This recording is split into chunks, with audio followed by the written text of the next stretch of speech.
गाजियाबाद के प्रमुख व्यापारी नेता रजनीश बंसल को प्रधानमंत्री नरेंद्र मोदी की देश की समस्त नदियों को जोड़ने एवं उनकी देखभाल हेतु सबसे महत्वाकांक्षी योजना नमामि गंगे का जिला संयोजक बनाया गया। रजनीश बंसल को नमामि गंगे योजना में जनपद गाजियाबाद की जिम्मेदारी मिलने पर व्यापारी वर्ग में खुशी का माहौल है। व्यापारी नेता नमामि गंगे के जिला संयोजक रजनीश बंसल ने सिटी न्यूज़ चैनल से बातचीत में कहा कि हमने नदियों का कभी संरक्षण नहीं किया, चाहे हमारी गाजियाबाद में हिंडन नदी हो, चाहे गंगा नहर हो। नदियाँ हमारे लिए सदैव पूजनीय नहीं है। हमने हमेशा नदियों के जल को अपने माथे से लगाया है। गाजियाबाद से सिटी न्यूज़ के लिए विशाल रावत की रिपोर्ट। मेरा नाम रजनीश बंसल है और भारतीय जनता पार्टी के नेतृत्व द्वारा मुझे नमामि गंगे का जिला संयोजक मनोनीत किया गया है। ये मेरा परिचय है। रजनीश जी, जैसे आपने बताया कि आपको नमामि गंगे की जिम्मेदारी मिली है और ये बड़ी जिम्मेदारी है क्योंकि ये वाला प्रोजेक्ट जो है नमामि गंगे का, ये सीधा प्रधानमंत्री से जुड़ा हुआ है। बिल्कुल। गाजियाबाद जनपद के आप रहने वाले हैं रजनीश जी, और जो मैं देख रहा हूँ यहाँ पर दो प्रमुख नदियाँ, एक हमारे यहाँ गंग नहर मुरादनगर में, एक हमारे यहाँ हिंडन नदी से कहते हैं, और इनकी बड़ी मान्यता रहती है। हमने देखा कि हिंडन नदी या गंग नहर में बड़ा गंदगी लोग घेरते हैं, क्योंकि अब नमामि गंगे जुड़े हैं, जिले के रहने वाले हैं। इन दो नदियों के लिए, गंग नहर के लिए, हिंडन के लिए क्या कार्य रहेगा आपका? देखिए, बड़ा अच्छा सवाल आपने किया है। ये हमारे समाज की विडंबना रही है कि हमने नदियों का कभी अच्छे से संरक्षण नहीं किया। चाहे हमारे यहाँ हिंडन नदी हो, चाहे हमारी गंगा नदी हो, नदियाँ हमेशा से हमारे लिए पूजनीय रही हैं। हमने हमेशा नदियों के जल को प्रणाम किया है, नदियों के जल को माथे से लगाया है। पूजा में और सभी जगह नदियों के जल का हम हमेशा से पूजते रहे हैं, इस्तेमाल करते रहे हैं। तो निश्चित रूप से जो हमारी आस्था जिनसे जुड़ी है उनका प्रति हमारा भाव भी होना चाहिए। जो भी लोग नदियों को प्रदूषित कर रहे हैं वो ठीक नहीं है, और हमारी ये प्रमुख प्राथमिकता रहेगी, चाहे वो हिंडन नदी हो, गंग नहर हो, या कोई भी ऐसी जगह जहाँ से उसमें कोई दूषित पानी या दूषित वातावरण को चाहता है, हम उसका सुधार करें और इनका संरक्षण करना, इनको और अच्छे से इसमें स्वच्छ जल का प्रवाह होना, ये हमारी प्राथमिकता रहेगी। इसमें आप देख रहे होंगे क्योंकि योगी सरकार है प्रदेश में, और वो बार बार व्यापारियों से, समाज से आह्वान कर रही है कि अभी कोरोना संकट ख़त्म नहीं हुआ है, कम हुआ है। उसमें मैं देख रहा था, अभी आपकी मार्केट से आ रहा था, शहर में घूम रहा हूँ, इसमें लोग अभी बहुत लापरवाही बरत रहे हैं, क्योंकि व्यापारियों ने एक मीटिंग करके कहा था, प्रशासन ने भी, व्यापारियों ने भी इसका लिए कहा था कि जो भी हमारे यहाँ कस्टमर या ग्राहक आएगा उसको हम इसके लिए पालन कराने के लिए निवेदन करेंगे, मास्क लगवाएंगे, 2 गज की दूरी रखेंगे। पर मैं देख रहा हूँ कि बिल्कुल भी इस चीज़ का पालन मुझे नहीं दिखाई दे रहा।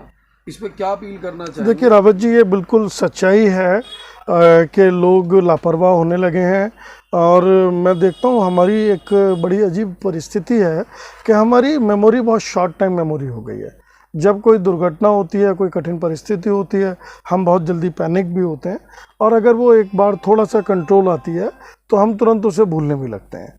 और अगर हम इस बीमारी के बारे में बात करें तो पिछले दिनों जितनी दुर्घटनाएं हुई हैं, जितनी मौत हुई हैं, जितने लोगों को परेशानी हुई है, वो जग जाहिर है पूरे समाज के सामने है। मुझे लगता नहीं कि कोई भी व्यक्ति ऐसा होगा जिसके परिचय में कुछ दुर्घटनाएं या कुछ ऐसा आकस्मिक परिस्थिति ना हुई हो।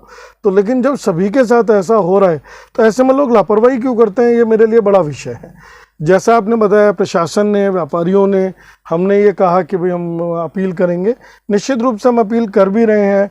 हम अपनी दुकानों पे सैनिटाइज़र रखे हुए हैं, जो लोग मास्क नहीं लगा के आते उनके लिए मास्क भी रखे हुए हैं।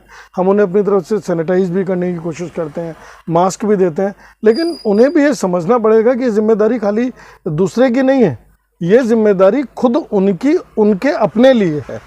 अगर वो मास्क लगा के आते हैं तो ये दूसरे पे एहसान नहीं है, वो खुद अपना बचाव कर रहे हैं, उन्हें अपने लिए भी ये ज़रूरी है। तो निश्चित रूप से उन्हें खुद अपनी जिम्मेदारी का आभास करना होगा। हमारी अपील पहले भी वही थी, आज भी यही है कि 2 गज की दूरी, मास्क जरूरी, और कोविड के जितने भी नियम हैं उनका पालन होना चाहिए। और मैं आपके माध्यम से भी इस शहर से, अपने बाज़ार से, व्यापारियों से, जनता से सबसे निवेदन करना चाहूँगा कि सब लोग इसके नियमों का पालन करें और ध्यान रखें चीज़ों का। आप देख रहे होंगे रजनीश जी, चुनाव 2022 का बहुत नज़दीक है। 4.5 साल का कार्यकाल योगी सरकार का किस तरीके से आप देखते हैं, वो थोड़ा सा बताएं। देखिए, योगी जी का 4.5 साल का कार्यकाल तो सबसे पहली बात है, मेरे बताने से ज़्यादा मैं चाहता हूं कि आप महसूस करें। हम कोई भी चीज़ ये कहें कि हमने ये किया, हमने वो किया, से ज़्यादा अच्छा जब लगेगा जब आप खुद ये महसूस करेंगे कि नहीं, वास्तव में ये अच्छा हुआ। आज समाज में परिवर्तन महसूस किया जा रहा है। आज हम ये दावे जाके करें, हम जाके ये कहें हमने इतना बड़ा काम किया, योगी जी ने उतना बड़ा काम किया, जितने बड़े बड़े काम किए वो समाज के सामने हैं। और दूसरा, कागजों पे परियोजनाएं नहीं हैं, योजनाएं डिलीवर हुई हैं। आज आप अगर आज से 5 साल पहले के गाजियाबाद को देखें, जब आप निकलते थे तो सड़कों का क्या हाल था, साफ सफाई का क्या हाल था, समाज में सुरक्षा की क्या स्थिति थी, महिलाएं कितना सुरक्षित महसूस करती थीं, व्यापार का कितना अनुकूल या प्रतिकूल माहौल था। किसी पुरानी सरकार पे आक्षेप लगाए बगैर मैं ये कहना चाहूँगा कि आप उस समय साक्षी थे और आपने उन परिस्थितियों, उन विकट परिस्थितियों, उन बुरी परिस्थितियों को देखा है। और जब उसमें परिवर्तन आया है, आज महिलाएं बेझिझक सड़क पे निकलती हैं। जो anti Romeo squad Yogi ji ने बनाया था, उसका इतना ज़बरदस्त असर हुआ कि आज सड़क पे महिलाओं के साथ छेड़खानी की या बदतमीजी की घटनाएं बिल्कुल अंकुश लग चुका है। महिलाएं सुरक्षित महसूस कर रही हैं। व्यापार में कोविड की परिस्थितियां तो देखिए किसी के कंट्रोल की, व्यक्ति की नहीं है, परंतु कोविड खत्म होने के तुरंत बाद भी बाजार में रौनक लौटी है। व्यापारियों में कहीं ना कहीं एक व्यापार का माहौल आया है। अलग दूसरे प्रदेशों से इन्वेस्टमेंट आ रहा है, विदेशी कंपनियां उत्तर प्रदेश में इन्वेस्टमेंट कर रही हैं।